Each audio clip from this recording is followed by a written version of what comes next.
Hello everyone, this is advocate Nasrin Akter, Gazinaz. সম্প্রতি একটি bail purpose গিয়েছিলাম যশোর চিফ জুডিশিয়াল ম্যাজিস্ট্রেট কোর্টে। যশোর কোর্ট অনেক পরিচ্ছন্ন দেখলাম, শহরটা অত্যন্ত পরিচ্ছন্ন লেগেছে, আর ওদের ক্যান্টিনটাও অনেক পরিষ্কার পরিচ্ছন্ন। খুব সকালে কুয়াশাচ্ছন্ন ভোরে উপস্থিত হয়েছিলাম কোর্টে।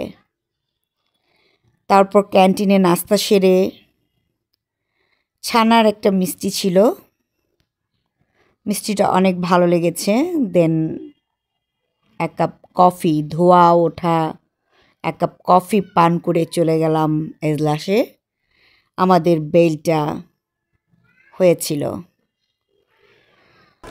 সবাই আমার জন্য দোয়া করবেন, ভালো থাকবেন, সেফ থাকবেন। আল্লাহ হাফেজ, টেক কেয়ার।